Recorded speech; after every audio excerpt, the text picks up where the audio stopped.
प्रभु का धन्यवाद हो सुंदर समय के लिए। आज का वचन हम लोग सीखेंगे और आज का हमारा टॉपिक है काम। हमारी क्या जिम्मेदारी है, हमें क्या काम मिला है। आज का जो हमारा टॉपिक है काम के ऊपर अपनी जिम्मेदारियां, जो काम हमें मिला है उसको हम करने की ज़रूरत है। हम लोग देखते हैं भजन संहिता 119 अध्याय उसकी 126 आयत में लिखा है, वह समय आता है कि यहोवा काम करे क्योंकि लोगों ने तेरी व्यवस्था को तोड़ दिया है। सच में वहां पर भजनकार लिख रहा है कि वह समय आता है कि यहोवा काम करे क्योंकि लोगों ने तेरी व्यवस्था को क्या किया है, तोड़ दिया है।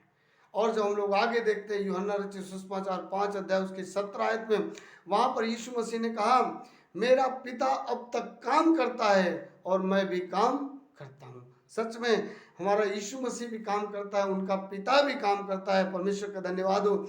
और हम लोग आगे देखें कुलिस्सियों का पत्री 3 अध्याय उसके 23 आयत, वहां पर लिखा है, जो काम तुझे मिले उसे अपनी शक्ति भर करना, क्योंकि जहां तू जाने वाला है न बुद्धि हो रही न ज्ञान है।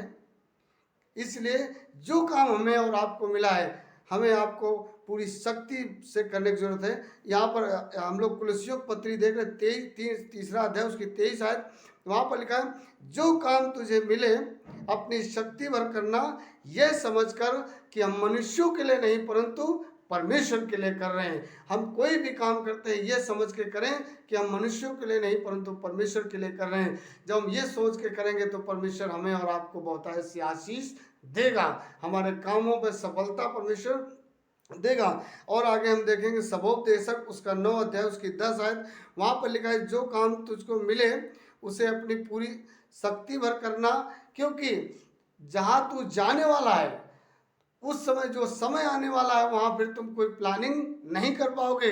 वहां पर ना कोई बुद्धि है ना कुछ है, वहां पर तुमको कोई मौका नहीं मिलेगा। जो मौका अभी मिला है काम करने की जरूरत है। हम लोग थिस्सलुनीकियों में देखते हैं 2 थिस्सलुनीकियों 3 अध्याय 10 आयत, वहां लिखा है, काम जो काम करना ना चाहे वो खाना ना खाए। अगर कोई काम करना नहीं चाहता तो वो खाना भी ना खाए। परमेश्वर का वचन हमें और आपको सिखा रहा है। और हम लोग उत्पत्ति 2 अध्याय उसकी 15 आयत में देखें, वहां पर लिखा है कि जब परमेश्वर ने आदम को बनाया तो परमेश्वर ने क्या किया, आदम को अदन की वाटिका में रखा, और इसलिए रखा कि आदम वहां पर काम करे और उसकी सुरक्षा करे। परमेश्वर ने जब आदम को बनाया तो उसको अदन की वाटिका में इसीलिए रखा था कि आदम वहां पर काम करे और उसकी सुरक्षा करे। हमारे प्रियो, हम लोग नीति वचन 10:4 में लिखा हुआ है, जो काम में ढिलाई करता है वो निर्धन हो जाता है, जो काम में आलस करता है वो निर्धन हो जाता है। नीति वचन 18:9 में लिखा है, जो काम में आलस करता है, जो काम में आलस करता है वो हमेशा परेशान रहता है। और नीति वचन 12:27 में लिखा है कि जो कामकाजी लोग होते हैं वो अनमोल वस्तु पाते हैं। जो मेहनत करते रहते हैं, अपना काम करते रहते हैं, वो अनमोल वस्तुओं को पाते हैं, हमेशा परमेश्वर की आशीषों को पाते रहते हैं, उनको कोई दिक्कत नहीं होती है। इसलिए हमें जो काम मिला है उस काम को करने की जरूरत है।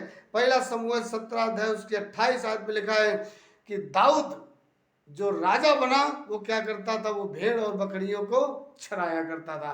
राजा दाऊद अपने जीवन में क्या करता था, भेड़ और बकरियों को चराता था, वो एक चरवाहा था।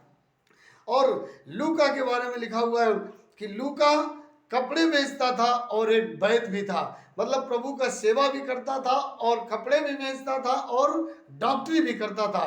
परमेश्वर का धन्यवाद हो। और हम और आगे देखेंगे पौलुस के जीवन के बारे में।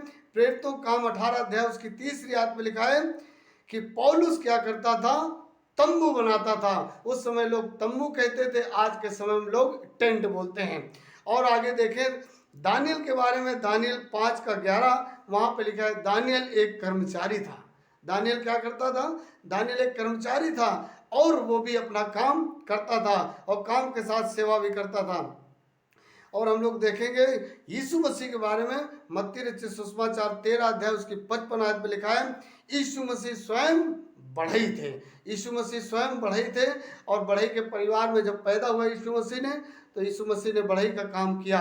परमेश्वर का धन्यवाद हो कि वचन से हमने सीखा कि जो काम हमें मिला है उसको हमें जिम्मेदारी से करने की ज़रूरत है। उसमें हमें ढिलाई करने की ज़रूरत नहीं, उसमें हमें आलस करने की ज़रूरत नहीं। और जो काम हम करते हैं उसको ये समझ के करें कि हम मनुष्यों के लिए नहीं परंतु परमेश्वर के लिए करते हैं। हमारे प्रिय भाई और बहनों, अगर हम ये बात सोच लें कि जो हम काम कर रहे हैं हम मनुष्यों के लिए नहीं परमेश्वर के लिए कर रहे हैं, हम बता रहे हैं आपको, उसी दिन आपका समय बदल जाएगा, आपका प्लानिंग बदल जाएगा, आपका सोच बदल जाएगा और आप जिस काम में हाथ डालोगे आपका काम पूरा सफल हो जाएगा।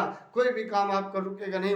परंतु हमारे भाई और बहनों, हमें अपने काम में ढिलाई करने की ज़रूरत नहीं है। अगर हम अध्यापक हैं तो मुझे समय से स्कूल जाके अपने बच्चों को पढ़ाने की ज़रूरत है। अगर हम एक डॉक्टर हैं तो हमें समय से अपने मेडिकल अस्पताल में जाके अपने समय से मरीजों का ट्रीटमेंट करने की ज़रूरत है। अगर हम पास्टर हैं तो समय से हमें घर से निकल के हमें फील्ड में जाके लोगों के बीच में यीशु मसीह का सुसमाचार सुनाने की ज़रूरत है, लोगों के लिए प्रार्थना करने की ज़रूरत है, लोगों को परमेश्वर का वचन सुनाने की ज़रूरत है। अगर प्रभु ने हमें आपको जो भी जिम्मेदारी दिया है, चाहे जिस तरीके से काम दिया हो, हम उस जो हमें जिम्मेदारी मिली है उसको हम ईमानदारी से करने के लिए तैयार हैं। और यह सब सोच कर कि हम मनुष्यों के लिए नहीं परंतु परमेश्वर के लिए काम करते हैं।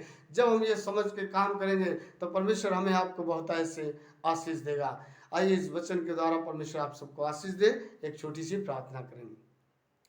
प्यारे यीशु मसीह, मैं आपको धन्यवाद देता हूँ सुंदर समय के लिए प्रभु, जो आज वचन सीखा प्रभु काम के बारे में। यीशु मसीह, ये जितने भाई बहन लोग सुन रहे यीशु मसीह सबको आप आशीष दीजिए नाम बनाम प्रभु, हर एक के जीवन में प्रभु जी आलस प्रभु यीशु मसीह आपके नाम से दूर हो जाए। यीशु मसीह आपके पवित्रता में, आपके प्रेम में प्रभु जी, आपके स्वभाव में, आपके बताए हुए मार्ग पे चलने के लिए सहायता कीजिए। मैं आपसे प्रार्थना करता हूँ।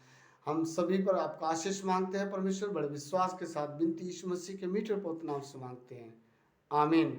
सो प्रभु यीशु मसीह के अनुग्रह, परमेश्वर पिता का प्रेम, पवित्र आत्मा की ना टूटने वाली संगति प्रभु यीशु मसीह के द्वार आगमन तक हम सबों के साथ होती रहे, आमीन आमीन आमीन। सो परमेश्वर आप सबको बहुत ऐसे आशीष दे। सीलो प्रार्थना भवन लालपुर की ओर से आप सभी लोगों को मैं स्वागत करता हूँ, अभिनंदन और वंदन करता हूँ। जय मसीह की। अगर ये वीडियो अच्छा लगे तो आप लोग इसको लाइक और शेयर ज़रूर करें। परमेश्वर आपको आशीष करे। God bless you. जय मसीह की।